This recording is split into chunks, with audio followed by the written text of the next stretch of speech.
की हत्या के बाद एक्शन में पुलिस। माइनिंग माफिया के साथ मुठभेड़ के बाद काबू किया एक आरोपी, बाकियों की तलाश जारी। हरियाणा सरकार ने मृतक डीएसपी के परिवार को 1 करोड़ की आर्थिक सहायता देने का किया ऐलान। सीएम खट्टर ने कहा, परिवार के एक सदस्य को मिलेगी नौकरी, डीएसपी को मिलेगा शहीद का दर्जा। सोनीपत में फिर दिखा तेज रफ्तार का कहर। गांव गढ़ी कला में हुआ दर्दनाक हादसा। तेज रफ्तार बोलेरो की गाड़ी ट्रैक्टर से टकराई, 4 की मौत, 6 घायल। मनाली में भारी बारिश ने बढ़ाई लोगों की मुश्किलें। सड़कों, दुकानों, बस स्टैंड में घुसा बाढ़ का पानी। नेशनल हाईवे भी बाधित। किन्नौर में 2 दिन में 2 बार बादल विस्फोट। लोगों के घरों में घुसा बाढ़ का पानी। फसलों को भी पहुंचा नुकसान, जनहानि नहीं। हिमाचल में मानसून का कहर। अब तक 91 लोगों की मौत, 368 करोड़ के नुकसान का अनुमान। एक नेशनल हाईवे समेत कई संपर्क मार्ग बंद।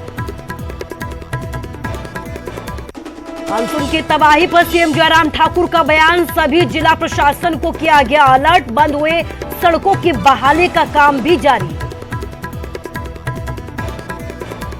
कांग्रेस विधायक विक्रमादित्य सिंह की बड़ी मुश्किलें। विक्रमादित्य सिंह को मानहानि का नोटिस जारी। बिना पुष्टि गलत वीडियो वायरल करने का आरोप।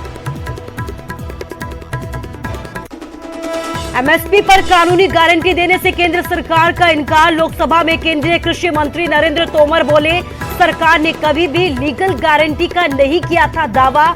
एमएसपी को असरदार और पारदर्शी बनाने के लिए बनाई गई है कमेटी। केंद्र की कमेटी में संयुक्त किसान मोर्चा का नहीं होगा कोई नुमाइंदा शामिल। कहा, किसान विरोधी कमेटी के साथ मोर्चा नहीं रखेगा कोई ताल्लुकात। सरकार ने एसकेएम से मांगे थे 3 नाम। सरहद पार से हो रही तस्करी को रोकने के लिए बड़ा फैसला। पंजाब में बॉर्डर से 6 किलोमीटर एरिया तक ड्रोन उड़ाने पर पाबंदी।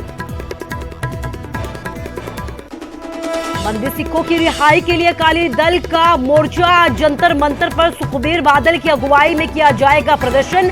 बागी तेवर दिखाने वाले मनप्रीत अयाली नहीं होंगे शामिल।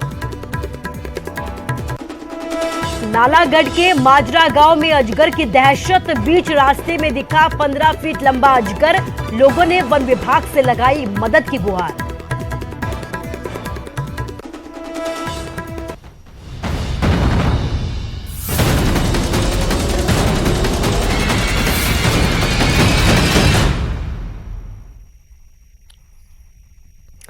नमस्कार, स्वागत है आप सभी का न्यूज 18 पंजाब हरियाणा हिमाचल में। मैं हूं आपके साथ कुसुम रावत। बड़ी खबर आ रही है सामने सोनीपत से। यह बड़ी खबर है जहां पर एक बार फिर से तेज रफ्तार का कहर देखने को मिला है। नेशनल हाईवे 44 पर दर्दनाक सड़क हादसा हुआ है। यहां पर ट्रैक्टर से एक बोलेरो गाड़ी टकराई है और इसमें 4 लोगों की मौत होगी। इसके साथ ही कहा यह जा रहा है कि 6 लोग घायल हैं जिन्हें अस्पताल में भर्ती करवाया गया है। गांव गढ़ी कला के पास ये दर्दनाक हादसा हुआ है। अभी तक मृतकों की पहचान नहीं हो पाई है। कहां से यह गाड़ी आ रही थी, कहां जा रही थी, अभी फिलहाल इसकी भी जानकारी नहीं मिल पाई है। गांव गढ़ी के पास ये दर्दनाक हादसा जहां पर ट्रैक्टर से गाड़ी टकराई और आप देख सकते हैं कि किस तरीके से इस गाड़ी के परखच्चे उड़ गए और देखते ही देखते मौके पर 4 लोगों ने दम तोड़ दिया। 6 लोग घायल हो गए जिन्हें फटाफट से अस्पताल में भर्ती करवाया गया। हमारे संवाददाता नितिन भी हमारे साथ जुड़ गए। नितिन, क्या कुछ अपडेट? जी बिल्कुल कुसुम, आपको बता दूं, हालांकि अभी तक 3 महिला जो एक पुरुष की मौके पर ही मौत हुई है। गरीब गला के पास यह हादसा नेशनल हाईवे 44 पर हुआ है। इनमें से किसी की पहचान नहीं हुई है। बस यही जानकारी निकलकर सामने आई कि जिस तरह से NH 44 का दिल्ली से पानीपत तक चौड़ीकरण का कार्य जो है लगभग पूरा हो चुका है और उसी के कारण एक तेज रफ्तार इन हादसों का कारण बनती जा रही है। क्योंकि यह पहला हादसा नहीं है। इससे पहले भी एक पिकअप गाड़ी, 3 दिन पहले एक पिकअप गाड़ी का हादसा, पिकअप गाड़ी ने टक्कर मारी जिसमें 3 लोगों की मौत हुई थी। हालांकि इसमें पहचान यह हुई थी कि वो सभी मजदूर थे, लेकिन इनकी ये कहाँ के रहने वाले हैं, कहाँ जा रहे थे, अभी कोई पहचान नहीं हो पाई है। पुलिस ने मौके से जो पिकअप गाड़ी और जो ट्रैक्टर, जो ट्राली इनके आगे आगे चल रहा था, जिसमें इनकी टक्कर हुई है उसको वहां NH-44 से हटवा दिया है ताकि यातायात प्रभावित ना हो और सुचारू रूप से चल सके। वहीं पुलिस ने सभी शवों को पोस्टमार्टम के लिए सोनीपत के नायब अस्पताल में भेज दिया है। वहीं जो 6 लोग घायल हैं उनका इलाज सोनीपत के एक निजी अस्पताल में चल रहा है और पुलिस ने मामले की जांच शुरू कर दी है। जी कुसुम। जी नितिन, इस तमाम जानकारी के लिए आपका शुक्रिया। खबर पर नजर को आप बनाकर रखिए। तो सोनीपत की तस्वीरें सामने आई है जहां पर दर्दनाक हादसा हुआ है। हालांकि कौन ये लोग थे, कहां से आ रहे थे, कहां जा रहे थे, अभी फिलहाल इसकी जानकारी नहीं मिल पाई है। लेकिन इस दर्दनाक हादसे में 4 लोगों ने मौके पर ही दम तोड़ दिया। इसके साथ ही 6 लोग घायल हुए हैं जिन्हें अस्पताल ले जाया गया है। अभी जानकारी नहीं मिल पाई है कि कौन ये लोग थे जो इस हादसे का शिकार बने हैं।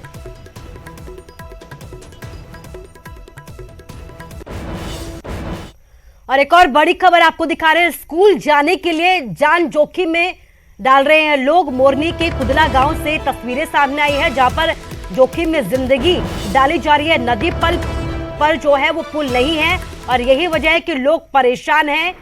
जिंदगी खतरे में डालकर यहां पर नदी को पार किया जाता है। बरसात के वक्त किसी भी टाइम कोई बड़ा हादसा हो सकता है। 2 तस्वीरें हम आपको दिखा रहे हैं। नदी पर आप देख सकते हैं कि बरसात में किस तरीके से उफान आया है और इसी उफान के बीच यहाँ पर लोग अपनी जान को जोखिम में डालकर नदी को पार करते हुए नजर आ रहे हैं। लोग यहाँ पर बच्चों को भी ऐसे ही पार करवाते हैं। बड़ी बात यह है कि यहाँ पर इस तरीके से कभी भी कोई बड़ा हादसा हो सकता है। लोगों का ये कहना है कि लंबे वक्त से हालात ऐसे ही बने हुए हैं। लंबे वक्त से यहाँ पर पुल की मांग की जा रही है, लेकिन पुल नहीं होने की वजह से अक्सर उन्हें ऐसे ही नदी को पार करना पड़ता है। कुदना गांव की तस्वीरें हैं, पंचकुला के मोरनी की तस्वीरें हैं जहां पर अक्सर ऐसे हालात बन जाते हैं। बड़ा सवाल यह है कि आखिर कब यहां पर ये पुल बनेगा? क्या यहां पर किसी हादसे का इंतजार किया जा रहा है? हमारे संवाददाता तारा भी हमारे साथ जुड़ गए हैं फोन लाइन के जरिए। तारा, क्या किसी हादसे का इंतजार यहाँ पर किया जा रहा है? क्योंकि अक्सर यहाँ से ऐसी ही तस्वीरें सामने आती हैं।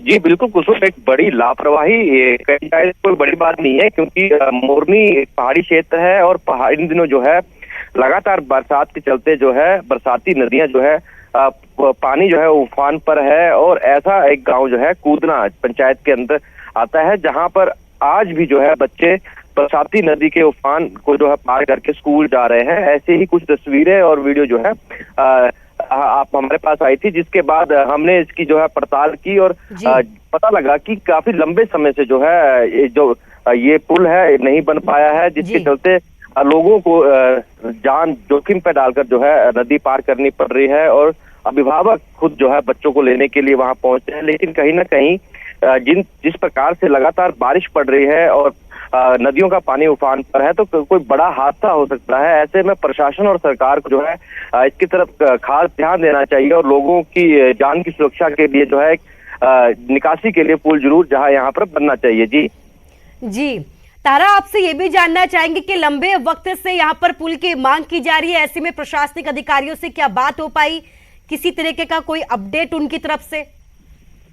इस मामले को लेकर अभी प्रशासनिक अधिकारियों से जो है संपर्क नहीं हो पाया, लेकिन हम लगातार कोशिश कर रहे हैं कि इस से संबंधित जो भी अधिकारी हैं, पंचकुला जिले के जो बड़े अधिकारी हैं, उनसे बातचीत की जाए और जिस प्रकार से लोगों को लंबे समय से समस्या आ रही है उसको निजात दिलाने के लिए प्रशासन क्या प्रयास कर रहा है, इसको लेकर संपर्क किया जाएगा और जल्द से जल्द कोशिश यही की जाएगी कि लोगों की जो समस्या है वो समाधान किया जा सके। जी तारा, इस तमाम जानकारी के लिए आपका शुक्रिया। तो हर बार बरसात के मौसम में हम आपको ऐसी ही तस्वीरें दिखाते हैं। इस बार भी एक ऐसी ही तस्वीर सामने आई है जहां पर आप देख सकते हैं कि किस तरीके से यहाँ पर बच्चे जान जोखिम में डालकर नदी को पार कर रहे हैं, अपने भविष्य के सपनों को बुन रहे हैं। लेकिन इस बीच कभी भी किसी भी वक्त अगर यहाँ पर कोई ज्यादा उफान आ जाता है तो कोई बड़ा हादसा भी हो सकता है।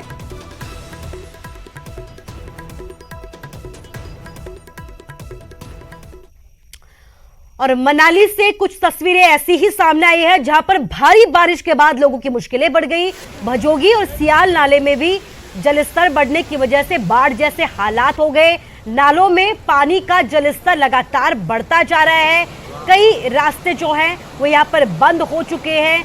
यहाँ पर आप देख सकते हैं कि नेशनल हाईवे को भी नुकसान पहुंचा है और जिसकी वजह से यहाँ पर आवाजाही पूरी तरीके से ठप हो गई। ये तस्वीरें आपको वॉल्वो बस स्टैंड की भी दिखा रहे हैं, जहां पर ये बस स्टैंड कम और नाला ज्यादा नजर आ रहा है। बारिश के बाद बाढ़ का पानी आने से यहाँ पर बड़े बड़े पत्थर भी बहकर आ गए, जिसकी वजह से आप देख सकते हैं कि आवाजाही यहाँ पर पूरे तरीके से बंद करनी पड़ी। नेशनल हाईवे आप देख सकते हैं कि किस तरीके से टूटा हुआ नजर आ रहा है। इस दौरान शिक्षा मंत्री भी यहाँ पर पहुंचे, नुकसान का जायजा लेते हुए यहाँ पर गोविंद ठाकुर नजर आए। कहा यह जा रहा है कि जल्द ही इस नुकसान का आकलन कर दिया जाएगा और लोगों को राहत पहुंचाने की कोशिश की जाएगी, रास्तों को खोल दिया जाएगा। नेशनल हाईवे की तस्वीरें आपको दिखा रहे हैं। मनाली पर्यटन नगरी है, बड़ी संख्या में यहाँ पर पर्यटक पहुंचते हैं, लेकिन इस बीच बरसात के मौसम में लोगों को यहाँ पर परेशानियों का सामना भी करना पड़ता है। और एक ऐसी ही तस्वीर आपको दिखा रहे हैं जहां पर आप देख सकते हैं कि भारी बारिश के बाद किस तरीके से नाले में तब्दील हो गया नेशनल हाईवे, नाले में तब्दील हो गया यहाँ का बस स्टैंड। देखिए, अभी तक बाकी जगहों से तो कोई नुकसान का समाचार नहीं मिला है, लेकिन इस स्थान पर यहाँ नुकसान हुआ जब तेज़ बारिश हुई है और उसके कारण से सड़क का नुकसान भी हुआ है और सड़क पर बहुत बड़े बड़े पत्थर इत्यादि आए हैं और जिसके कारण थोड़ी देर की आवाजाही भी रुकी है। और ये लगभग 4:30 बजे जो तेज़ बारिश हुई उसके कारण नुकसान हुआ है, तो अब इसको जल्द से जल्द यहाँ पर ये ठीक हो जाए, इसके लिए एडमिनिस्ट्रेशन को कह दिया गया है। और अभी बाकी जगहों से कोई ऐसे नुकसान की अभी तक कोई खबर नहीं है। मनाली सहित आसपास क्षेत्रों में आज दोपहर बाद हुई बारिश के बाद यहाँ का जो है मंजर कुछ अलग सा। इसमें मैं खड़ा हूँ नेशनल हाईवे 3 पे, रांगड़ी कश्मीर, और यहाँ की कुछ मैं तस्वीरें समझ दिखाना चाहूँ। आप देखते हैं किस तरह जो नेशनल हाईवे था पूरा यहाँ पर जो इसमें जो है कंक्रीट से यहाँ पर जो भर चुका और मलबा जो है काफी सारा नेशनल हाईवे 3 पे आ चुका। आप देख सकते हैं काफी सारे वाहन यहाँ पर जो फंसे हुए हैं। हालांकि दोपहर करीब 2 बजे करीब जो है यहाँ पर जो बारिश का दौर शुरू हो गया और करीब 1 घंटे के बाद ही जो है पूरी सड़कें यहाँ पर जो नदी नालों में तब्दील यहाँ पर हो चुका है। इसमें की तस्वीरें देख रहे हैं सीधी, जहाँ भी नजर दौड़ाए चारों तरफ जो है यहाँ पर नदी नालों का पानी जो सड़कों पर बिछा हुआ और काफ़ी सारा मलबा जो है वो यहाँ पर जो इसमें नदी नालों का जो सड़कों पे आ चुका। नेशनल हाईवे 3 की तस्वीरें देख रहे हैं जहाँ पर इसमें यातायात पूरी तरह से जो बाधित हुआ और अभी जो है धीरे धीरे यहाँ पर जो वाहनों को निकालने की जो कोशिश यहाँ पर की जा रही है। आप तस्वीरों में देखते हैं कि किस तरह लोग काफ़ी सारे लोग यहाँ पर जो फंसे हुए हैं। हालांकि स्कूली बच्चे हैं, दूसरे सभी लोग जो इसमें अपने गंतव्यों के लिए जाने वाले थे, लेकिन भारी बारिश के कारण जो है यहाँ पर काफ़ी सारा मलबा सड़कों पे आ गया, जिसके कारण नेशनल हाईवे 3 की ये तस्वीरें हैं रांगड़ी वॉल्वो बस स्टैंड की, जहाँ पर जो ये तस्वीरें आप देख पा रहे हैं कि कितना सारा मलबा जो है यहाँ पर आया और पूरा मार्ग यहाँ पर जो बाधित हुआ। हालांकि अभी जो है मार्ग को बहाल करने का प्रयास यहाँ पर किया जा रहा है, लेकिन फिलहाल जो है छोटे जो वाहन है वही यहाँ से जो अभी जा पा रहे हैं, लेकिन जो बड़े वाहन है वो अभी भी यहाँ पर जो है फंसे हुए हैं। हालांकि जिस तरह की अभी मौसम जो है मनाली से आसपास क्षेत्रों में चल रहा है, हालांकि जिस तरह 1 घंटे तक जो यहाँ पर लगातार बारिश हुई है और उसके बाद जो है अब फिर से घाटी में मौसम जो है बेशक जो साफ होना शुरू हो चुका है, लेकिन नदी नाले जो है काफ़ी ज़्यादा उफान पर। ऐसे में प्रशासन द्वारा सभी लोगों से अपील की है कि कोई भी लोग इन जो है नदी नालों के समीप ना जाए। मनाली सचिन शर्मा, न्यूज़ 18 हिमाचल। मनाली की तस्वीरें हमने आपको दिखाई। अब बात किन्नौर की करते हैं, जहां पर किन्नौर में बारिश की तबाही थमने का नाम नहीं ले रही है। एक दिन पहले शलखार और चागो पंचायत में बादल फटने की वजह से खासा नुकसान पहुंचा था। नुकसान का आंकलन करने की यहां पर कोशिश ही की जा रही थी कि फिर बादल फटने से लियो नाले में यहां पर बाढ़ आ गई। बाढ़ का पानी लोगों के घरों में जा घुसा, वहीं फसलों को भी यहां पर नुकसान पहुंचा है। एक के बाद एक लगातार आसमानी मूसलाधार आफत के बावजूद गनीमत यह है कि यहाँ पर किसी तरीके का कोई जानी नुकसान नहीं हुआ। किन्नौर की 2 तस्वीरें आपको दिखा रहे हैं। 2 जगहों पर बादल फटे हैं। 2 दिन 2 आफत की तस्वीरें आपके सामने किन्नौर से।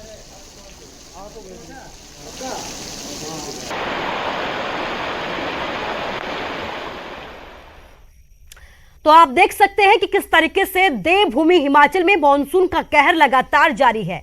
मानसून से अब तक हिमाचल में 91 लोगों की मौत हो चुकी है। इसके साथ ही 368 करोड़ से ज्यादा के नुकसान का अनुमान जताया गया है।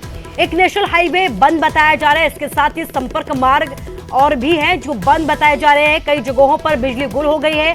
पानी की सप्लाई भी टूट गई है। बड़ी बात यह है कि मानसून के सीजन में अब तक 91 लोगों की मौत हो चुकी है। 91 लोगों की मौत का आंकड़ा बहुत ज्यादा है। 368 करोड़ के नुकसान का अनुमान भी यहाँ पर जताया जा रहा है। रास्ते बंद हो चुके हैं, कई इलाके ऐसे हैं जो अंधेरे में हैं, बिजली गुल हो चुकी है, कई जगहों पर पानी की सप्लाई नहीं हो पा रही है। बाढ़ की वजह से कई जगहों पर पानी की सप्लाई की जो लाइनें हैं वो टूट चुकी है। तो खासा नुकसान हिमाचल को पहुंचा है और अब तक 368 करोड़ का नुकसान हिमाचल को हो चुका है। इसके साथ ही बड़ी बात यह है कि इस मॉनसून के सीजन में हम 91 लोगों को भी यहां पर खो चुके हैं।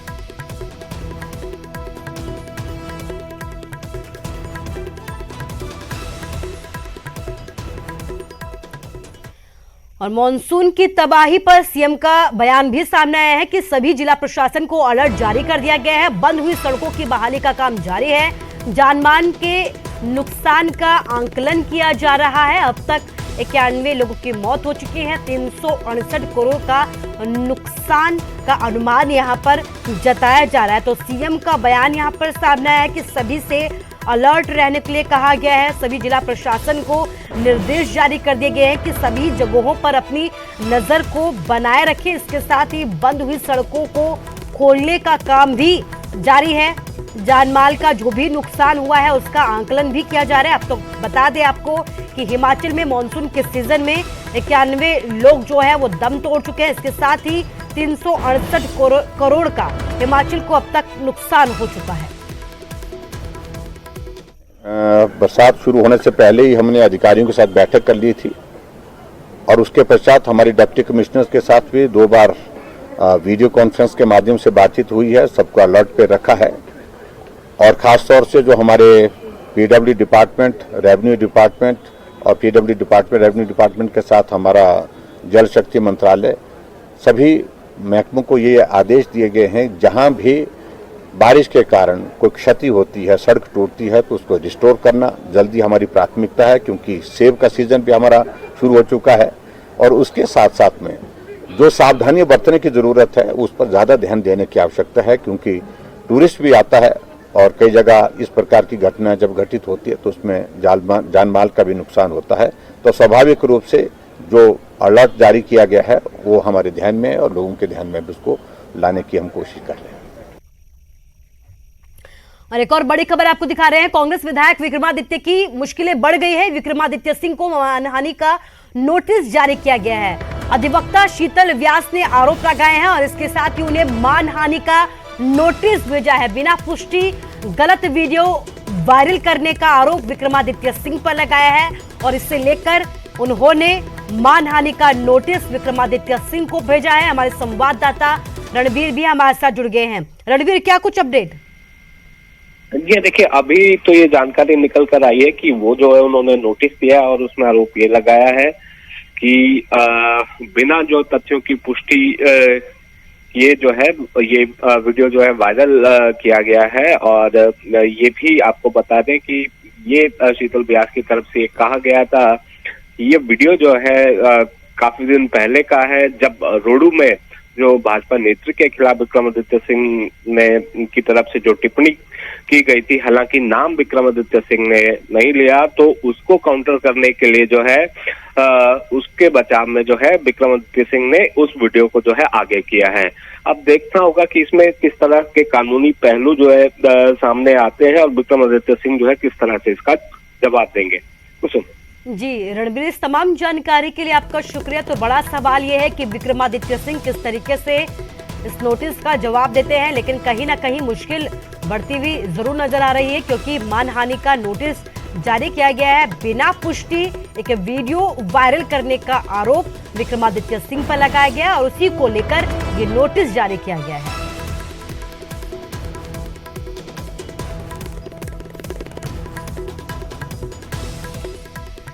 सेब का समर्थन मूल्य सही देने और कार्टन पर जीएसटी समाप्त करने को लेकर बागवान संघर्षरत हैं। उनके समर्थन में आम आदमी पार्टी ने भी सरकार के खिलाफ मोर्चा खोला हुआ है और इसी कड़ी में प्रदर्शन किए जा रहे हैं, ज्ञापन दिए जा रहे हैं। मंडी के सैरी में भी आम आदमी पार्टी के कार्यकर्ताओं ने प्रदर्शन किया और एसडीएम को ज्ञापन सौंपा। मंडी की तस्वीरें आपको दिखा रहे हैं जहां पर बागवानों की जो प्रॉब्लम्स है उनको लेकर अब आम आदमी पार्टी ने भी सरकार के खिलाफ मोर्चा खोला हुआ है और यही वजह है कि जगह जगह पर प्रदर्शन किए जा रहे हैं। आज हमने डीसी साहब को अपने सभी साथियों से नाचण बल मंडी जितने भी सुंदरनगर से हमारे डिस्ट्रिक्ट मंडी से जो भी कार्यकर्ता यहाँ पहुँचे हैं सबने एकजुट होकर आज डीसी साहब को ज्ञापन दिया है कि ये जो बागवानों के ऊपर अत्याचार हो रहा है इसे तुरंत बंद कर दिया जाए। देखिए सेब जो है हिमाचल के लोगों के लिए एक बहुत अच्छा कारोबार है, ये कमाई का एक अच्छा साधन है और सेब के जो बागवान हैं इनके साथ जो हमारे लोग हैं वो सामाजिक और आर्थिक ही नहीं बल्कि सांस्कृतिक रूप से भी जुड़े हुए हैं। लगभग 5,000 करोड़ रुपए का कारोबार जो है हर वर्ष हिमाचल से किया जाता है। तो हमारी दरख्वास्त है आदरणीय डीसी महोदया जी से कि ये जो सरकार ने आतंक फैलाया हुआ है इसे बंद कर दिया जाए और हमारे बागवानों को जो MIS है जैसे कश्मीर की दरों पे दी जाए और जो गलत आयात होता है उसे बंद कर दिया जाए और जो सरकार के पास मुआवजा रुका हुआ है उसे भी तुरंत लागू किया जाए। खबर हरियाणा से है। हरियाणा में बेखौफ माइनिंग माफिया ने सरेआम डीएसपी को डंपर से कुचल दिया। नूह में अवैध खनन को रोकने के लिए डीएसपी गए थे जहां पर माफियाओं ने डंपर से उनका बुरी तरीके से कत्ल कर दिया। डीएसपी की हत्या के बाद सरकार और पुलिस महकमे में हड़कंप मचा हुआ है।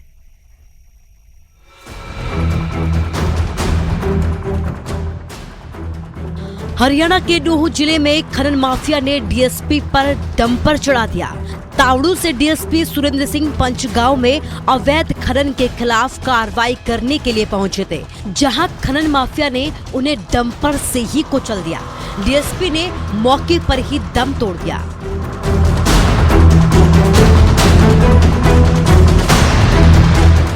डीएसपी की मौत की खबर मिलते ही सरकार और पुलिस महकमे में हड़कंप मच गया। पुलिस के आला अधिकारी मौके पर पहुंचे और आरोपियों की धरपकड़ शुरू कर दी गई। गृह मंत्री अनिल विज ने कहा कि माफियाओं को बख्शा नहीं जाएगा।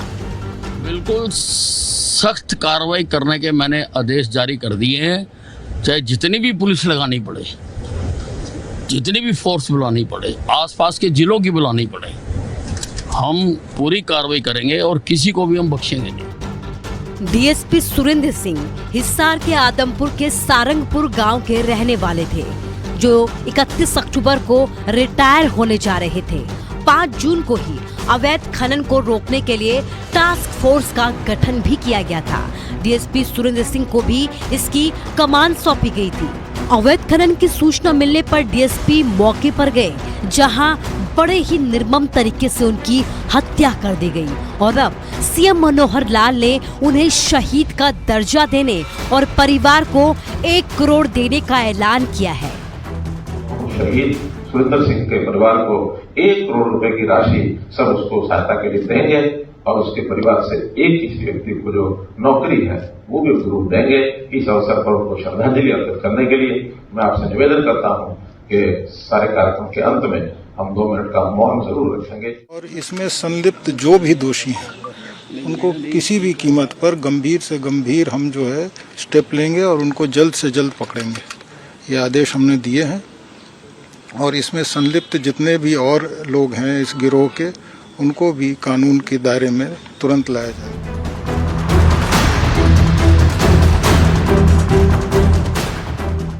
डीएसपी रैंक के अधिकारी की हत्या ने ये साबित कर दिया कि प्रदेश में बदमाश बेखौफ हैं। इससे कई गंभीर अब सवाल खड़े होने शुरू हो गए हैं कि आखिर किसकी शह पर और किसके संरक्षण में माफिया राज फल फूल रहा है।